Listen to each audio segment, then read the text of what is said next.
Hi guys, it's Mark Zickery, Mr. Sci-Fi. Please watch this Twilight Zone minute all the way through and be sure to like, comment, and subscribe and hit the bell so you'll be notified of all coming videos. Thanks so much. Now, it's your Twilight Zone minute. So today we're going to talk about something truly amazing. The Twilight Zone episode that you never got to see and how you can see it now. Wow. Now, in 1964, Rod Serling, was just winding down Twilight Zone. That was the final season of Twilight Zone, the 5th season. And, of course, he was very busy with a number of things. And one of the things he was busy with was writing what essentially was a 90-minute Twilight Zone episode that did not air as a Twilight Zone episode. It was called Carol for Another Christmas. And it was Rod's modern telling, updating, of A Christmas Carol by Charles Dickens, set in the past, present, and future in terms of nuclear Armageddon. And it's shot, it looks very much like a Twilight Zone episode. It bears all the hallmarks of Rod Serling's unique and wonderful style, and it's now available on HBO Max. Now, this is such a rarity that prior to this, to see it, you would have to go to a university archive, in my case UCLA, put a 16mm print of it on a moviola, on an editing machine, and watch it in a little screen about the size of an iPhone screen. And that was the only way you could see it. It aired in 1964. I don't think it was ever broadcast since. And so to be able to get it on HBO now, and I don't know how long they'll be running it, but definitely watch it while you can, because it's quite a remarkable piece of work. And the cast is astonishing, just astonishing. Playing the Ebenezer Scrooge character, who's named, who has a different name, he's Grouch. He is Sterling Hayden. Now, Sterling Hayden is also in this episode with Peter Sellers. Now, this is a year after the two of them worked together on Dr. Strangelove, another terrific film about nuclear Armageddon. And so they have a great rapport together. And it also has Ben Gazzara, who would be in a lot of John Cassavetes films, as well as starring in a mid-60s in a show called Run for Your Life. It has Percy Rodriguez, another very familiar face from that era. It has Steve Lawrence, who was mainly a singer with Edie Gourmet, but here he's terrific as the ghost of a soldier, the ghost of Christmas Past. It also has Eva Marie Saint, around the time that she did North by Northwest, so she's terrific. James Shigeta, who, again, you may know from Mr. Nakatomi of the Nakatomi Plaza in Die Hard, and he's terrific in this as well. Pat Hingle, who, again, was a fixture on television and film, who also a year earlier did the Incredible World of Horace Ford on Twilight Zone, a great episode.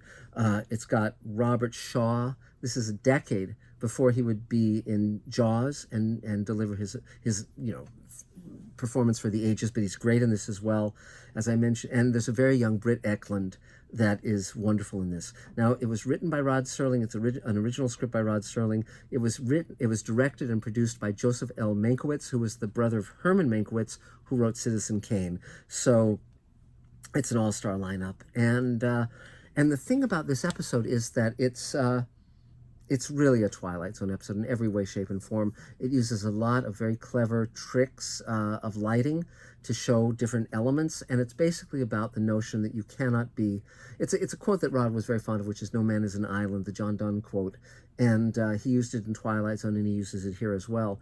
And he really was trying to get across the message that if we're going to create a future worth living in, we have to communicate, we have to talk with others, we have to see others not as the enemy, but as members of the human race, and that we are all united by that shared humanity. And there's just so many resonances of great Twilight Zone episodes like Time Enough at Last.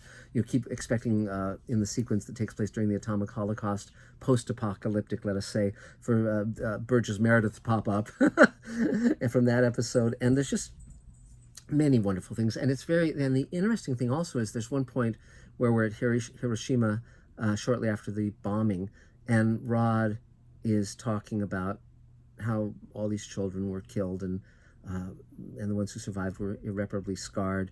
And first of all, you have a number of Japanese children, girls, under this kind of gauzy covering, and it's very reminiscent of Eye of the Beholder. But also, there's a fascinating thing, which was that Rod was expecting to invade Japan, the home island, and everyone expected that there would be enormous casualties, and most of the soldiers were not expecting to survive that invasion. And when the atom bomb was dropped, they were so relieved not to have to go for that final assault. And so, but even given the fact that Rod at the time felt saved by the atomic bomb, in this script, he's not expressing relief at all. He's expressing just amazing empathy for those who were killed by the atomic bombings. So, I mean, his empathy and his humanity really is amazing. And so definitely go to HBO. Definitely watch it while you can. The ending is a little bit weak, one might say, but even so, it's such a phenomenal cast and it's such a phenomenal piece. And for all of its weaknesses, it veers from sort of this naturalistic kind of storytelling into a sort of a symbolic, metaphoric storyline once it gets into the Peter Sellers character. But even given that, it's just remarkable, and it's great to see this gem of Rod Serling's great writing when I never thought it would be available anywhere. So enjoy it. Thanks so much for watching our Twilight Zone Minutes. Definitely, again, like, subscribe, click the little bell. We're trying to get Mr. Sci-Fi to be picked up by all of the tools that YouTube has that spread the word. And also, if you want even more Twilight Zone, go to twilightzonecommentary.com, and you'll have the chance for a very minimal amount to get over 104 episode commentaries, maybe even more, maybe all of them. But and I'm going to be on Coast to Coast this Friday night, so check that out too at 11 p.m. Pacific time. So that's about it for now, guys. Thanks so much. Thanks for everything, and we'll be seeing you real soon. Bye.